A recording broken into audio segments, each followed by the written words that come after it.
അപ്പോൾ നമ്മുടെ ചോദ്യം ഇങ്ങനെയാണ് 1/2 പ്ലസ് 1/3 പ്ലസ് 1/6ൻ്റെ വില എത്രയാണ്? അപ്പോൾ ഇങ്ങനൊരു ചോദ്യം വരുമ്പോൾ അതാണ്ട് ഇവിടുത്തെ ഛേദങ്ങളൊന്നും എന്തല്ല തുല്യമല്ല, അംശം പക്ഷേ തുല്യമാണ്. അപ്പോൾ നമ്മൾ എന്ത് ചെയ്യും? ഒരു കാര്യം മാത്രം ചെയ്താൽ മതി. ഛേദത്തിലുള്ള സംഖ്യകളുടെ എന്തെടുക്കുക? LCM എടുക്കുക. ഛേദത്തിലുള്ള സംഖ്യകൾ ഏതൊക്കെയാണ്? 2, 3, 6 ഇവയുടെ LCM എടുക്കുക. നമുക്ക് LCM എടുക്കാം. 3 വെച്ച് ചെയ്യാം. 2 അവിടെ, അതേപോലെ 1, 2 ഇവിടെയും 2 വെച്ച് ചെയ്യാം. 1, 2, 1, 1 അപ്പം 3 × 2 6. അപ്പോൾ ഇവിടുത്തെ LCM എത്രയാണ്? LCM ലസാഗു എത്രയാണ്? 6. ഓക്കെ ആണല്ലോ. ഇനി നമ്മൾ ഈ 6 ഈ സംഖ്യകളുടെ മൾട്ടിപ്ലൈ ചെയ്യുക. ഈ ഓരോ സംഖ്യകളെ കൊണ്ട് മൾട്ടിപ്ലൈ ചെയ്യുക, എന്നിട്ട് മൊത്തത്തിൽ ബൈ 6 ചെയ്യുക.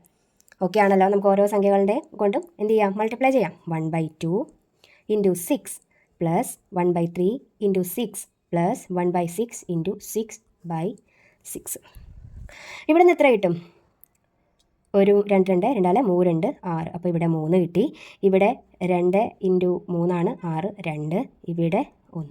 അപ്പോൾ 3 പ്ലസ് 2 പ്ലസ് 1/6. 3, 2, 5, 5, 1, 6, 6/6 എന്ന് കിട്ടി. 6/6 എന്ന് വെച്ചാൽ എത്രയാണ്? 1. ഓക്കെ ആണല്ലോ. അപ്പം ലസാഗ് കണ്ടുപിടിക്കുക. ആ ലസാഗ് കൊണ്ട് എന്ത് ചെയ്യുക? മൾട്ടിപ്ലൈ ചെയ്യുക സംഖ്യകളെ ബൈ 6. അപ്പം എന്താണ് താഴെ ഛേദമായിട്ട് എപ്പോഴും ഏത് തന്നെയായിരിക്കും വന്നത്? ഇവിടെ ഏതാണോ ലസാഗുവായിട്ട് വന്നത് അത് തന്നെയായിരിക്കും എന്തെന്ന് പറയുന്നത്? ഛേദം എന്ന് പറയുന്നത്. അപ്പം ബൈ 6 ചെയ്യുക.